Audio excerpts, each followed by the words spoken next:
Disebutkan oleh Ibnu Qayyim kalau kita tadabburi juga istirahatnya Nabi, betul-betul istirahatnya sesuai untuk tubuh. Nabi kalau istirahat, pengen istirahat langsung merebahkan tubuhnya. Nah, nggak melarang, nggak mencegah tubuhnya untuk tidur. Jadi obat tidur yang paling enak tidurin, ya. Jangan minum kopi. Kami sudah coba, kami biasa ngegas dakwah pakai media motor nih, fasilitas motor dari Medan, Jakarta, dari Jakarta ke Madura, Jakarta ke Jawa Timur. Kalau ngantuk, percuma kopi, tetap ngantuk, ya. Maka kalau tubuh ngantuk, capek, udah istirahatin tubuh, jangan dipaksain, ya, jangan dipaksain.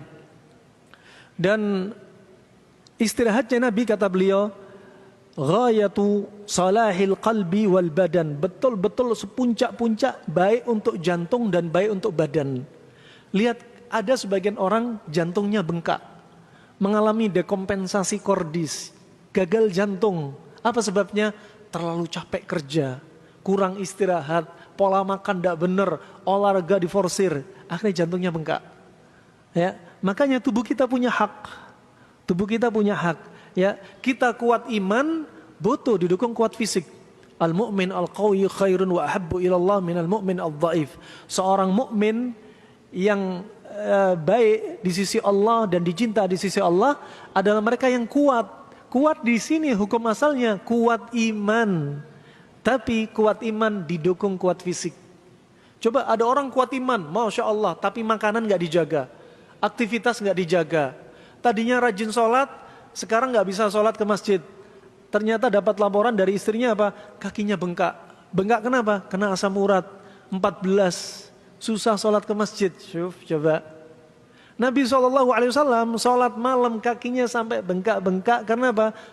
Karena bacaannya yang dibaca panjang-panjang, Al-Baqarah, Ali Imran dibaca sama Nabi. Nah, dan makanannya juga dijaga sama Nabi. Kaum muslimin zaman sekarang sholatnya pendek-pendek, sholat malam sudah bengkak duluan. Nah, ternyata makanannya nggak dijaga. Nah, ini rahmatullah jamaah, istirahat juga dijaga. Nah, makanya kalau kita istirahat, lihat istirahatnya Nabi untuk jantung, untuk badan itu paling sempurna. Ghayatus salah. Sebaik-baik apa? Manfaat untuk hati dan untuk jantung dan untuk badan. Dan juga untuk apa? Dunia wal akhirah. Dunia dapat, akhirat dapat. Dengan alat tidur Nabi, ya, tubuh sehat. Dengan alat tidur Nabi dapat pahala. Coba ajib. Nah, kurang apa agama Islam ini? Nah, kemudian rahmatullah, Nabi SAW bukan kebiasaannya tidur melewati batas, dan Nabi tidak melarang mencegah dirinya ketika Nabi sudah mengantuk. Nah, kalau sudah kerasa ngantuk, Nabi langsung memposisikan dirinya. Dan kebiasaan Nabi SAW tidurnya miring ke kanan. Ini tidur miring kanan saja sudah berapa banyak faedah akan kita kupas. Nabi tidurnya miring kanan. Nah, apa hikmahnya? Satu, tidur miring ke kanan, hikmahnya adalah dia dalam keadaan apa? Dapat khifatin nom, tidur yang ringan. Kenapa tidurnya ringan? Karena tidur miring ke kanan, jantung kita di sebelah kiri nggak tertekan. Jadi ketika bangun malam, gampang. Kalau orang tidur miring ke kiri, jantung ketekan paru-paru dan organ menekan jantung, ya. Organ yang sebelah kanannya neken sebelah kiri, akhirnya apa? Tidurnya jadi deep sleep. Ya. Ada suara orang teriak-teriak nggak dengar, ya. Ada bom meledak mungkin nggak dengar juga mungkin dia. Nah, ada kebakaran nggak sadar juga kali. Nah, makanya apa? Tidur miring kanan nih hikmah. Itu satu. Kedua, ketika tidur miring ke kanan, ya. Ini pembahasan terakhir kita. Nah, pembahasan masih panjang ini, masya Allah. Tidur miring ke kanan diantaranya Anda dapati apa? Tulang punggung kita betul-betul lurus. Kalau menurut kedokteran modern, tidur yang terbaik adalah terlentang dan bantal di bawah leher. Untuk tidur ala Nabi bukan demikian, justru miring ke kanan. Kalau Anda tidur terlentang, apalagi pakai spring bed, ya, yang kira-kira yang paling ke bawah organ apa kira-kira? Bagian ekor, bagian bokong, permisi. Ya, ke bawah. Jadinya nggak lurus tulang punggung. Ajib, coba. Ini Nabi yang ngajarin. Zamannya Fir'aun nggak ada spring bed, kita sudah punya spring bed, masya Allah.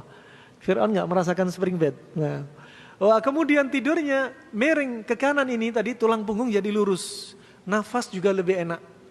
Nah, kemudian yang faedah yang ketiga, ketika tidur miring ke kanan, apa yang didapati? Yang didapati adalah lambung kita searah tidur miring ke kanan. Lambung kita seperti huruf J. Dari atas, belok ke belakang dikit, turun, terus naik, baru ke sana. Ketika miring kanan, berarti kita miringin kanan ke arah liver, ke arah duodenum, ke arah usus. Sehingga apa? Gak ada makanan yang nyangkut. Nah, dan kata Ibnu Qayyim, jangan membiasakan selepas makan malam langsung tidur. Ini bukan dari Nabi, tapi dari para ulama klasik. Selepas makan malam jalan 40 langkah. Disebutkan ulama yang lain 50 langkah, ada yang 100 langkah. Ini bukan berarti olahraga, tapi untuk menurunkan makanan. Karena kalau kita habis makan langsung tidur, ternyata menimbulkan fermentasi. Kadar gula darah kita bakal tambah tinggi. Coba, ajib. Ini ulama klasik sudah ngomong jauh-jauh sebelum zaman ini dokter bicara. Nah, ini rahimahumullah jami'an. Hikmah-hikmahnya begitu banyak. Maka tidur yang paling baik adalah miring ke kanan. Dan kemudian tidur yang buruk terlentang. Kemudian yang buruk berikutnya miring kiri.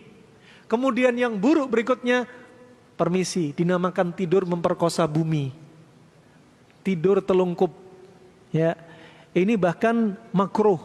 Kata Nabi SAW, Nabi waktu itu ya mendapati seorang sahabat tidurnya telungkup, kemudian kakinya ditendang sama Nabi. Ya, faraqadahu birijli Nabi SAW. Faiqadhah. Kemudian Nabi bangunkan dia. Ya fulan, hadhihi dhij'atu ahlin nar. Ini adalah posisi tidurnya para penghuni neraka. Maka kita nggak boleh menyamai penghuni neraka, nggak boleh nyamai setan, nggak boleh nyamai orang-orang kafir, nggak boleh nyamai orang-orang musyrik, kita nggak boleh nyamai hewan, kita yang laki-laki nggak boleh nyamai perempuan, perempuan nggak boleh nyamai laki-laki.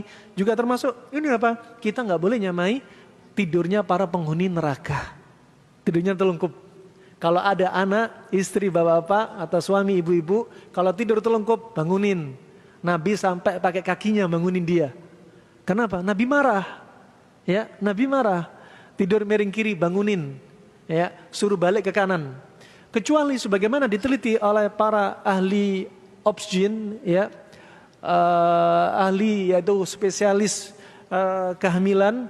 Mereka mengatakan khusus ibu-ibu yang usia 6 bulan gak boleh tidur miring kanan, harus miring kiri. Kenapa?